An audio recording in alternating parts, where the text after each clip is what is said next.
Hello, কেমন আছেন সবাই? অনেকদিন পর ব্লগ করতে আসলাম। তো আসলে কি মাঝখানে আমি একটু অসুস্থ ছিলাম।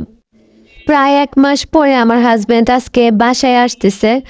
তো ডাক্তার মানে সবসময় ডিউটি এগুলাই নিয়েই হচ্ছে ব্যস্ত থাকা লাগে। ডিউটির প্রেশার অনেক বেশি থাকে। তো আমি এজন্য আজকে অনেক আয়োজন করতেছি। তো আমি হচ্ছে আজকে রান্না করব পোলাও, গরুর মাংস, ইলিশ মাছ ভাজি, বেগুন ভাজি আর হচ্ছে ডালের বড়া করব। তো আপনারা আমার সাথেই থাকেন। আমার মনটা আজকে সত্যিই খুবই ভালো। মানে হাসব্যান্ড যাদের দূরে থাকে সে আপুরা বুঝে যে অনেকদিন পরে আসলে মানে কেমন একটা ফিলিংস হয়। ফার্স্টে আমি গরুর মাংস রান্না করব। এই যে আমি চুলার ভিতরে কড়াই গরম করে গোটা গরম মশলা আগে ভেজে নিচ্ছি, তারপরে পেঁয়াজ অ্যাড করব। এই যে আমি এরকম কুচি করে পেঁয়াজ কেটে নর্মালি ফ্রিজে রেখে দিই। একেবারে বেশি করে কেটে রাখলে আবার কাজটা অনেক আগায় যায়, কারণ সব সময় এগুলা কাটাকুটি করতে সময় অনেক বেশি লাগে। আপনারাও চাইলে এরকম করে ফ্রিজে নর্মাল চেম্বারে রাখতে পারেন, মানে ভালো লাগে। খুব যে পেঁয়াজের স্বাদ নষ্ট হয়ে যায় তাও কিন্তু না। তো এখন আমি এটার ভিতরে হচ্ছে বাটা মশলা দিব। এই যে পেঁয়াজ বাটা, চুলার জালটা আমি একটু লো করে রাখছি, না হলে দেখা যাবে কি মশলাগুলা আগে আগে পুড়ে যাবে, যেহেতু আরো অনেক বাটা মশলা দেওয়ার বাকি। তো সবগুলা বাটা মশলা ভাজা ভাজা হওয়ার পরে তারপর আমি জালটা মিডিয়াম করব। এই যে রসুন বাটা দিয়ে দিচ্ছি, আর এটা হচ্ছে আদা বাটা। আদা বাটাটা একদম ফ্রেশ, আমি একটু আগে এটা বাটছি। তো হচ্ছে এখন লবণ দিলাম। ফ্রিজে আদা বাটা ছিল কিন্তু এগুলা অনেকদিন আগের, তো ভাবলাম যে যেহেতু তাজা আদা আছেই একটু বেটে রাখি, মানে বাটা ফ্রেশ জিনিস দিলে হচ্ছে রান্নার মজাটা অন্যরকম বেড়ে যায়। এই যে সব ময় মশলা আমি দিয়ে দিলাম। তো এখন হচ্ছে মরিচের গুঁড়া, হলুদের গুঁড়া, ধনিয়া গুঁড়া, একটু মাংসের মশলা গুঁড়া দিয়ে ভালো করে কষাবো। কষায় দেওয়ার পরে তারপর এখানে হচ্ছে মাংস অ্যাড করব, খুব সুন্দরভাবে কষায় নেব, কারণ মাংস যত কষালি হয় তত আসলে মজা লাগে। আসলে আমার হাজবেন্ড যখন বাসায় আসে না, তো তখন আমার কাছে রান্না করতে অনেক ভালো লাগে। আর এমনিতেই অনেকদিন পরে আসতেছে, এই তো আমি গরু মাংসটা দিয়ে দিলাম। আর এই মাংসটা আমি কিনছিলাম হচ্ছে স্বপ্ন থেকে। আর এই যে বড় নলিটা যে দেখতেছেন হাড়ের মতো, তো এইটা আমার ফ্রিজে অনেকদিন আগেই ছিল। আমি আসলে রান্না করে নিয়ে ভাবলাম যে আজকে যেহেতু মাংস রান্না করবো সাথে এটা দিয়ে দিই। আমার হাজবেন্ড প্রতি সপ্তাহে ২ দিন করে আসলে আসে। তো এখন যেহেতু মানে মাঝখানে একটু কাজের প্রেশার, ডিউটির প্রেশার বেশি ছিল ওর, তো মার্চ মাস থেকে ইনশাল্লাহ আমরা আবার একসাথে থাকা শুরু করব, যদি সব কিছু ঠিক থাকে আর কি। তো এই তো আমি একটু গরম পানি অ্যাড করে দিলাম, এখন আমি একটু ঢাকা দিয়ে দিব। এই যে আমি এখন শুকনা মরিচটা এখন হচ্ছে ভিতরে ফালাই দিব। গরুর মাংসে কিন্তু শুকনো মরিচ দিলে অনেক সুন্দর একটা ফ্লেভার আসে, আপনারা দিয়ে খাবেন, অনেক মজা লাগবে। এই যে আমি হচ্ছে এই বেগুনটা করে নিচ্ছি, একটু দাগ কেটে নিচ্ছি। এটা দাগটা কাটলে হয় কি মানে দেখতেও সুন্দর লাগে আর খাইতেও অনেক মজা লাগে। আর আমি এই মাংসের প্যাকেজটা ১৬০ টাকা দিয়ে স্বপ্ন থেকে কিনছি।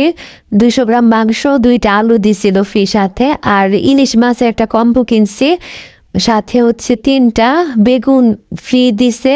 মানে এই 3 পিস বেগুন, ইলিশ মাছের কম্বোর দাম ছিল ১৩০ টাকা। আমরা যেহেতু 2 জন মানুষ খাবো ওই জন্য আর হচ্ছে মানে বেশি করে কিনি নাই। তো ভাবলাম যে যেহেতু অল্প টাকার ভিতরে পাওয়া যাচ্ছে, এটাই আসলে বেটার হবে আমাদের জন্য।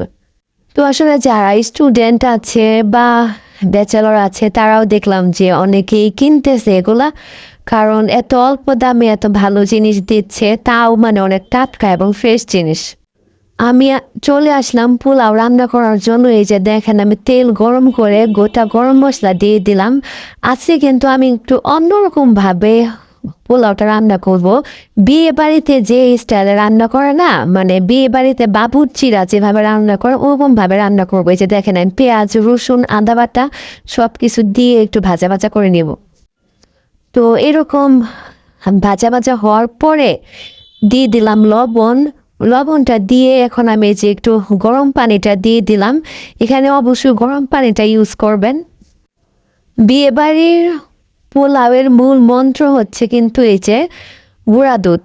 আমি হচ্ছে কাঁচামরিচটা দিয়ে দিলাম, তারপর দিলাম গুঁড়া দুধ, 2 চামচ গুঁড়া দুধ দিয়ে দিলাম। দুধটা দেওয়ার পরে হ্যাঁ, এই যেরকম বলক আসবে সুন্দর করে একটু মিক্স করে নেবেন, তারপরে পোলাওয়ের চালটা দিয়ে দিবেন। নর্মালি কিন্তু আমি সবার মতো হচ্ছে চালটা ভেজেই রান্না করি পোলাও, কিন্তু আজকে যেহেতু বিয়ে বাড়ির মতো রান্না করব ওই জন্য হচ্ছে ভাজা ছাড়া দিয়ে দিলাম। কারণ বিয়ে বাড়িতে বাবুর্চিরা কিন্তু কখনোই ভেজে রান্না করে না, যে আমি যেমন করে রান্না করতেছি এরকম করে রান্না করে। ইভেন এই পোলাওয়ের টেস্টটা কিন্তু ভেজে রান্না করার চাইতে অনেক বেশি স্বাদ, একদম অথেন্টিক বিয়েবাড়ির স্বাদটা পাওয়া যায়। আমি এখন ঢাকা দিয়ে দিলাম।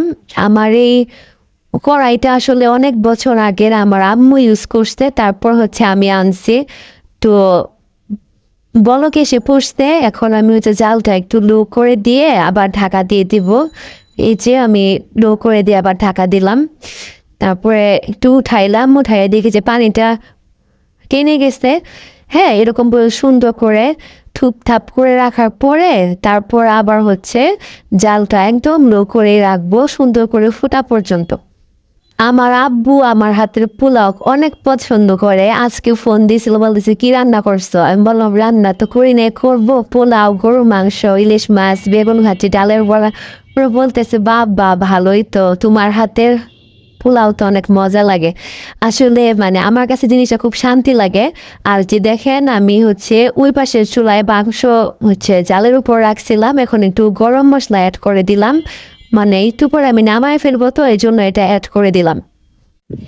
তো যেটা আমি বলতেছি যে আসলে মানে বাবা মাকে নিজের হাতে রান্না করে খাওয়ানো এটা অনেক আসলে শান্তির জিনিস। ইভেন আমার মনে হয় যে অনেক মেয়েরা এটা করে।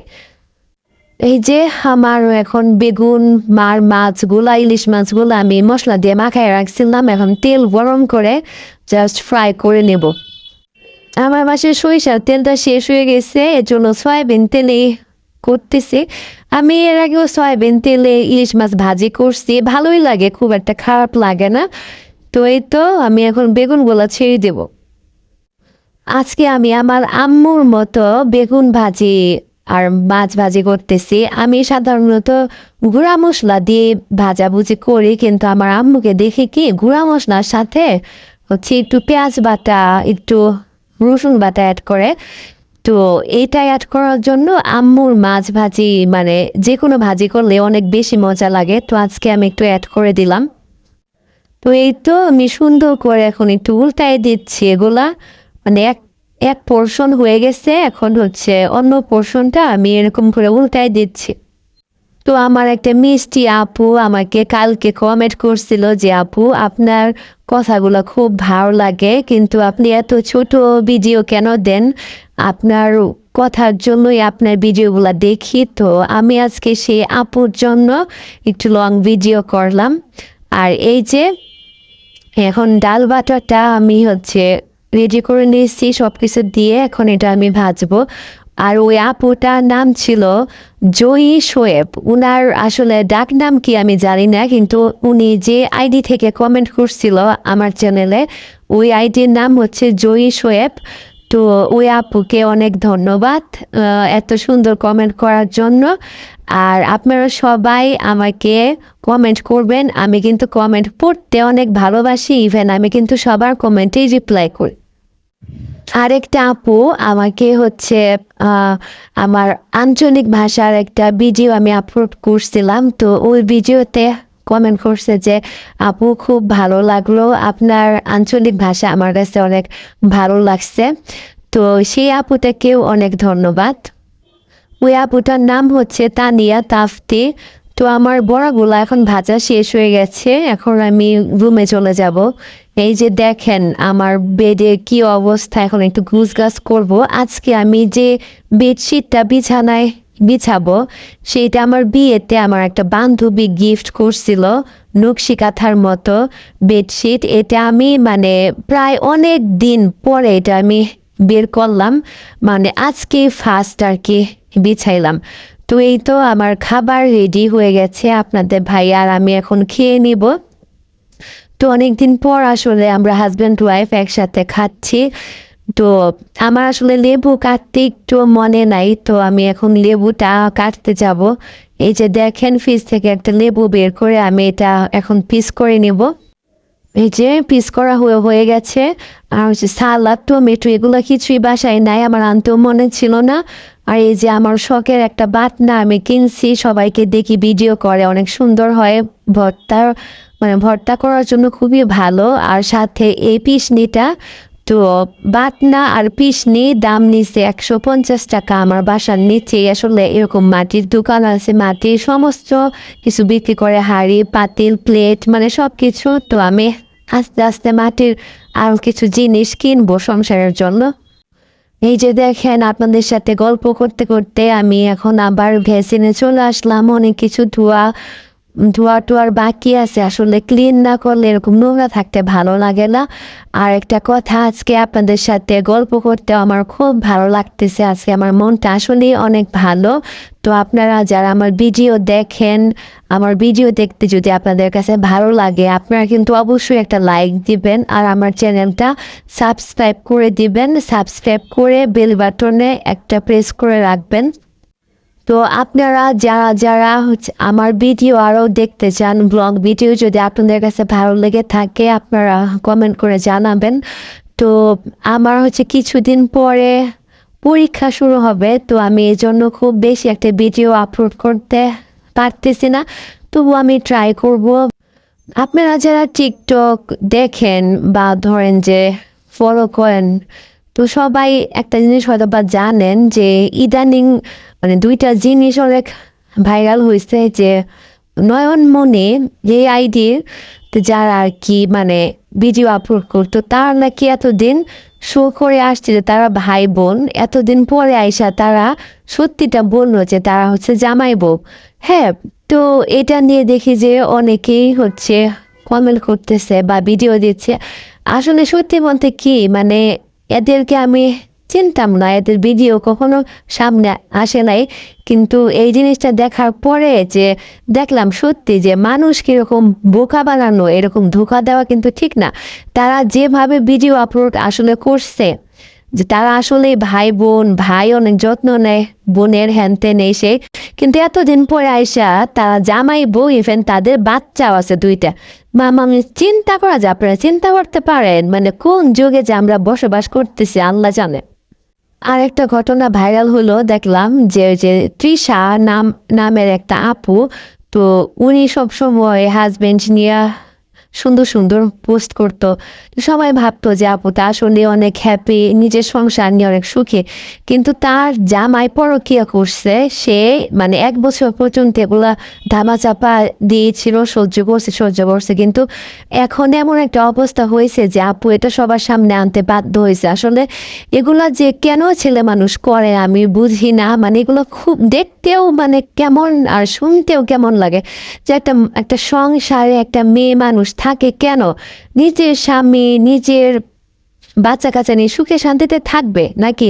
এখন স্বামীটাই যদি ভালো না হয়, এই দাম্পত্য জীবনে যদি অশান্তি থাকে, তাহলে একটা মেয়ে মানুষ বেঁচে থাকার চেয়ে মরে যাওয়া অনেক সমান। আসলে সত্যি কথা বলতে কি মানে এমন কিছু ছেলেরা আছে যে যে সমস্ত ছেলেরা মানে স্ত্রীকে বেঁচে থাকতে মৃত্যুর স্বাদ দিয়ে দেয়।